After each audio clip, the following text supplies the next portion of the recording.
Thank you very much for being with us. It's a good time for this country, whether you have the hottest country anywhere in the world. I think you're hearing it from a lot of people, not just from me. We're doing very well in so many ways. And the gentleman on my right, we recruited him. We tried to get the best person. We got a man that you'll hear in a second has done an amazing job with respect to Social Security. He's running it, and he's running it like nobody ever even dreamt possible. And it's the 90th anniversary right now of Social Security. So today we celebrate that 90th anniversary of one of the most significant pieces of legislation ever signed into law, the Social Security Act of 1935, and we're going to make it stronger, bigger, and better. Really doing a job. In the campaign, I made a sacred pledge to our seniors that I would always protect Social Security, and under this administration, we're keeping that promise and strengthening Social Security for generations to come. You keep hearing stories that in 6 years, 7 years, Social Security will be gone, and it will be if the Democrats ever get involved, because they don't know what they're doing. But it's going to be around a long time with us. Very much, you'll be surprised to hear some of the numbers. I'm delighted to be joined by the Commissioner of the Social Security Administration, Frank Bisignano. Oh, in the world of business, in fact, I wrote some of the little things down that he's had an amazing.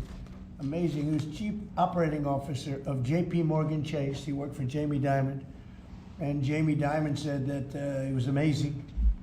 So think of that, Chief Operating Officer, J.P. Morgan Chase, had a storied career. Then he went to First Data. For those in the business, you'd know it's the largest payment company anywhere in the world. And worked for Henry Kravis, and it was in big trouble. He took it over as CEO. He made it incredible. They merged with Fiserv, and he became CEO of that, and that became extremely successful. I was in Milwaukee. I guess they have the Milwaukee Arena, and where we had some good success and some good speeches. But he's a really legendary guy, and he wanted to do this. I mean, he just wanted to straighten out Social Security because he loves our country. And what he's done in a few months is amazing. Almost 60 million American seniors rely on Social Security for peace of mind and a life of dignity and retirement. These Americans paid into the system, and they deserve leaders in Washington who are going to protect the benefits they've had and protect Social Security. Under Biden, Social Security went down like nobody's ever seen it, deteriorated. There's never been anything like it. The 4 years of Biden were very, very destructive. It couldn't have gone on much longer. Social Security was going to be destroyed. It was being destroyed. The average call wait time reached an all-time high of more than 42 minutes. Field office wait times were at 32 minutes, which is unheard of, and the disability claims backlog was the longest ever in recorded history. In other words, it was run just like the country was run. It was run really badly. But I'm pleased to report that under our leadership, and Frank in particular, the changes he's made and what he's done is sort of a miracle. Sort of like what happened with the country as a whole. Field office wait times are now down 30% since last year, and it looks like it's going to a total record number. And the record was set in a long time ago when the world was a lot different place. We're gonna beat that record. Call wait times are down 73% while serving twice as many customers per day. The disability claims backlog is down 26%, and seniors now have 24/7 online access to their accounts, which they never had before, whereas under Biden, the website was down 29 hours a week for maintenance purposes. It was essentially not open very much. They were always maintaining it, but they didn't know what the hell they were doing. They had a person running that had no idea what they were doing. Among my very first acts was to order all government employees to return to the office or be removed from the job, which means our Social Security offices are now open for full business hours 5 days a week. So unlike being shut down all the time, we're open at record levels also. We're making it really great for the people that want and demand Social Security, and they paid into the system. They deserve it. Last month, I signed one big, beautiful bill and allowed no tax on Social Security for our great seniors, okay? So how's that? Not bad, right? No tax on Social Security for our seniors. And to protect our benefits, we've already kicked nearly 275,000 illegal aliens off of the Social Security system. These are people, many of them have already left the country, and yet we were sending them checks all the time. And 275,000, and that number is now even larger than that, Frank. It's an unbelievable job. And what that's doing is making the system strong. It's making it strong. Biden never kicked anybody off. Everybody joined. And we're carrying out historic deportations to remove many more illegals committing Social Security fraud. It's the Social Security fraud that was taking place at levels that nobody's ever seen. We cleared 12.4 million names listed in the Social Security database over 120 years of age. Think of that. So we had 12.4 million names where they were over 120 years old. Is that right? That's a hell of a statement.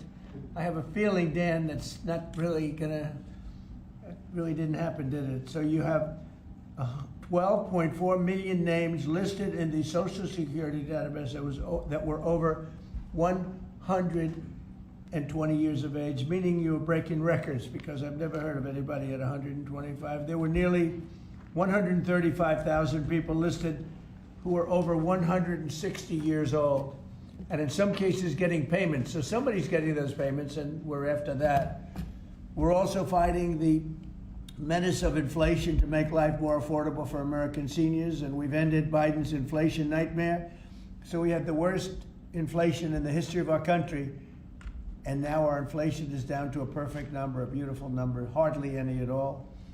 And yet our country is taking in tens of billions of dollars and trillions of dollars, actually trillions of dollars in tariffs. You know all about it. It's been amazing. They say, why are we taking in so much money? Last week they found $29 billion and they couldn't figure out where it came from. I said, check the tariff shelf. And they said, how did you know that's where it came from?